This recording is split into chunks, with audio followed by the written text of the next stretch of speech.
Hi, I'm Matt Rollins. Welcome to Singapore. This is kind of a follow-up to the video on change as we look at dealing with situations where we're outside of our comfort zones. That's what the first part talked about. Change, as most of us talk about, is dealing with things that put us outside of our comfort zone. Either in the view of myself, or in the view of how I relate to others, or in the way of how I get things done, what I do. So the challenge for us in this is we really have to deal with emotions, because emotions are the core aspect of comfort zones. The word comfort implies emotions. It implies a sense of safety and security, which are all emotionally laden words. Now here's the challenge for us when we're dealing with living outside of our comfort zone. Often when I'm teaching in a workshop looking at change, I'll write the words "I don't know" on the board, and then I'll say, now what are feelings associated with that? And we go through a list, but the list includes fearful, ashamed, insecure, frustrated, angry, upset, alone, irresponsible, and the list goes on. But they're all kind of those words, those feelings linked to that. About 9 out of 10 are negative in the sense of words, emotions we don't like, and every once in a while someone will say curious or engaged. Now here's the challenge for us. When we're dealing with change, we're dealing with things outside of our comfort zone. When we're dealing with things outside of our comfort zone, what we're really saying is, I don't know. I don't know how to relate to you in this mode. I don't know how to do this task in this way because it's different. And so what we're really dealing with is the unknown, which is outside of our comfort zone. Now here's the challenge. Research is really clear that when we're outside of our comfort zone, what we all do is we shut down. One researcher called it downshifting. We downshift. We go back to what we're familiar with.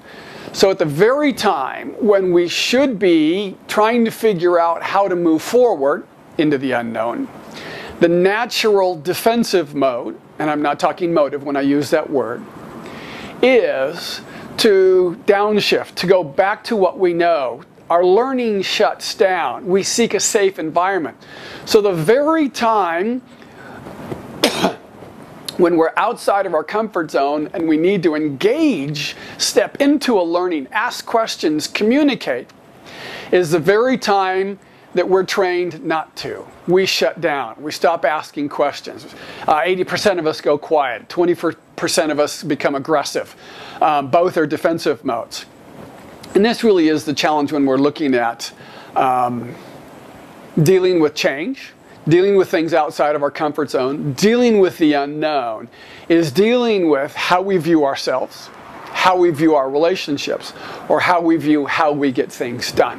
And those are the challenges when we're dealing with change that all of us, irregardless of a job description, title, or whatever, whether it's a father of a newborn, whether it's 1,000 different relationships, tasks, opportunities. Those are the challenges that each one of us are confronted with when we're dealing with people and dealing with change. I hope you'll learn to become aware that when you feel vulnerable, that's when things are changing.